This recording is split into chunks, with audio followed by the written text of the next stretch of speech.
Register है मूल। अच्छा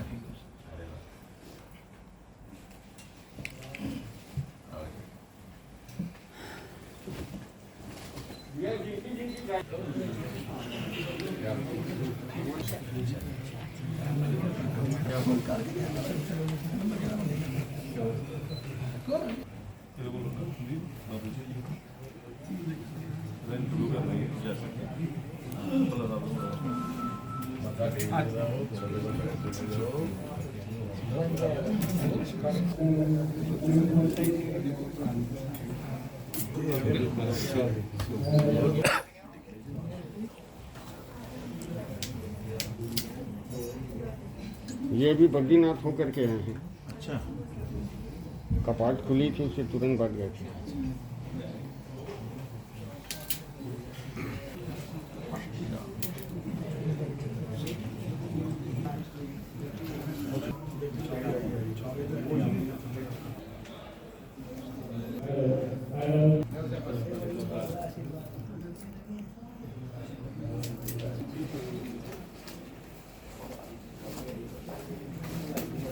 आ गया सारे को।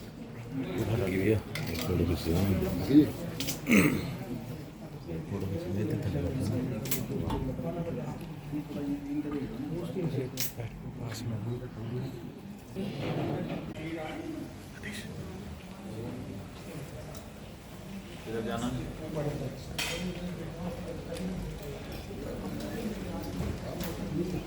साढ़े 3 बजे।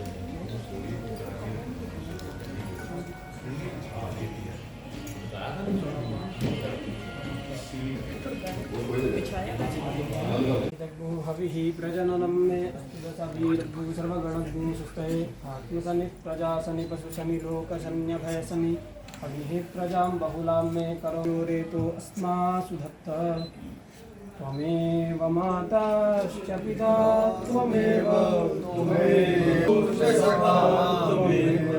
त्वमेव विद्या शरणं त्वमेव त्वमेव सर्वं मम देव देव गुरुर्ब्रह्मा गुरुर्विष्णु गुरुर्देवो महेश्वरः गुरुः साक्षात् परब्रह्म तस्मै श्री गुरवे नमः।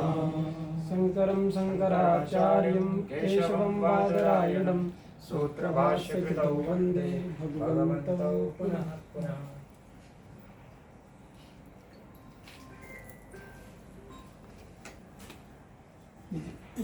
ऐसे उतार के बाथरूम चला दीजिए। आरती पर से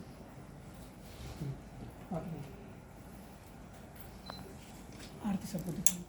आप लोग पुष्प हाथ में ले लीजिए, पुष्पांजलि करिए।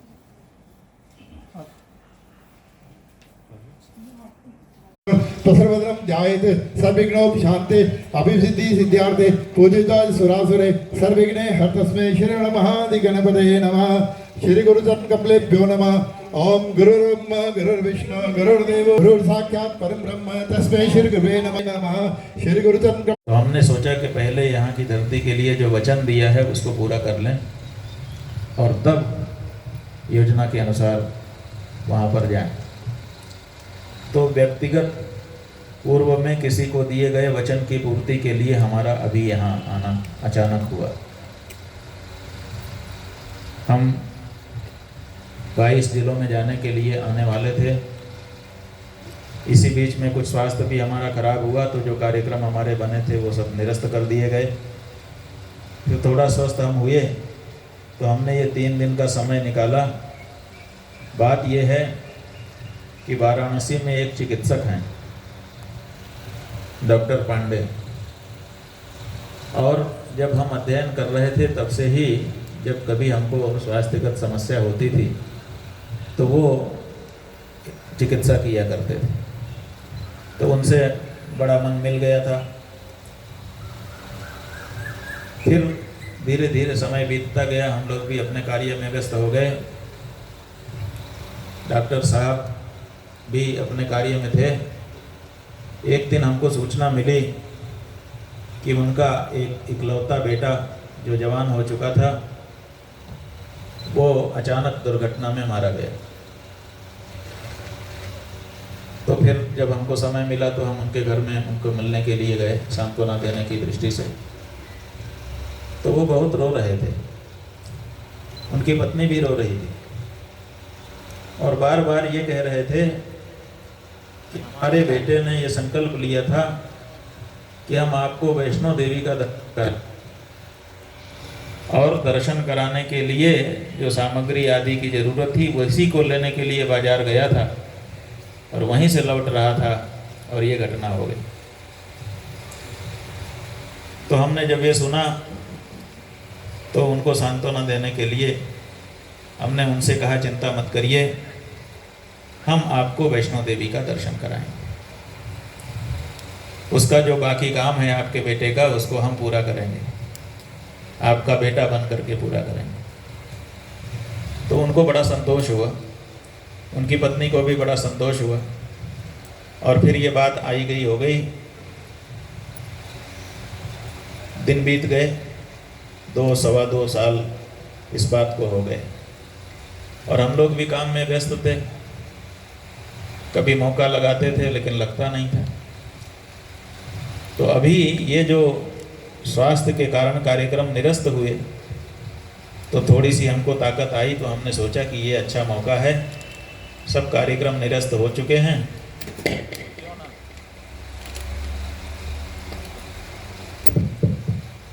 क्यों ना हम दिए गए वचन का निर्वाह करके आ जाएं।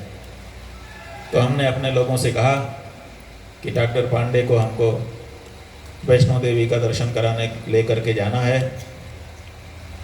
तो कार्यक्रम बनाइए। तो ठीक है, ये बात हो गई। अच्छा लग रहा है और भाग्यशाली समझता हूँ, और अपने इलाके के लोगों के लिए भी बड़ा भाग्य वाला दिन यहाँ पे है कि शंकराचार्य जी यहाँ पे आए हैं और हमारे निवास स्थान में वो विश्राम यहाँ पे करेंगे और संत समाज का एक बहुत बड़ा वो चेहरा यहाँ पे है। भाग्यशाली के साथ साथ यही प्रार्थना करते हैं कि हम सब लोग मिलकर नफरत की दीवारें गिरा दें और भाईचारे के साथ यहाँ पे रहें। जब इनका प्रवचन यहाँ पे होगा, सुनने को यहाँ पे मिलेगा, तो हमारी अंतर आत्मा का मैं समझता हूँ कि उसमें भी हम साबुन के साथ तो शरीर धोते हैं, लेकिन उनके प्रवचनों के साथ अपनी आत्मा को शुद्ध कर पाएंगे। हमारी सोच, हमारी विचारधारा शुद्धिकरण हो पाएगी और हम आगे अच्छे ढंग से बढ़ पाएंगे, अच्छी सोच को लेकर बढ़ पाएंगे, अच्छे कार्य करेंगे, पूरे रास्ते पर यहाँ पे करेंगे। ये संदेश है और इसलिए जम्मू कश्मीर तो ऋषि मुनियों की धरती है, पीर पैगम्बरों की धरती है और फ़ख्र हम वैसे महसूस करते हैं कि जम्मू कश्मीर में उस रियासत के वासी थे जहाँ पे त्रिकुटा पहाड़ियों में माता वैष्णो देवी वास करती है और अमरनाथ सिर के स्थान कश्मीर वादी में यहाँ पे है। और भाईचारे की संस्कृति हमने इनको भी रास्ते में बताया कि हम मिलजुल के यहाँ पे रहते हैं कि वैष्णो देवी माता के दर्शन करने के लिए जाएँ या अमरनाथ के दर्शन करने के लिए जाए।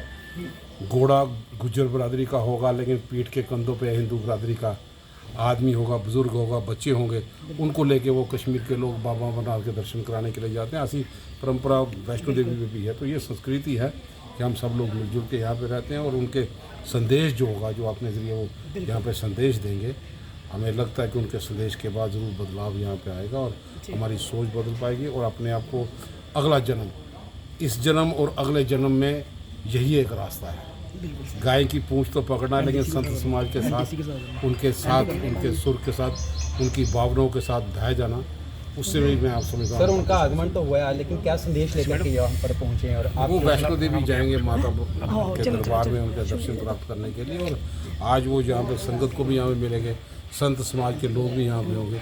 ये आम सभा नहीं है, ये एक रूहानी दरबार है। कितने दिन तक उनका आगमन यहाँ पर रहेगा? ये आज भी रुकेंगे, कल वैष्णो देवी जाएंगे, फिर शाम को भी यहाँ पे रुकेंगे। ये आज भी इधर रहेंगे, कल अभी वो सारा पत्रकारों से भी मुलाकात होगी, लोगों के एक धर्म महासभा भी यहाँ पे होगी और उसके बाद ये विश्राम करके कल वैष्णो देवी जहाँ पे जाएंगे, वहाँ पे दर्शन, वहाँ पे गुफा में भी पूजा अर्चना यहाँ पे होगी, फिर रात को यहाँ पे विश्राम करेंगे और दूसरे दिन ये वापस अपने स्थान पे यहाँ पे चलेंगे।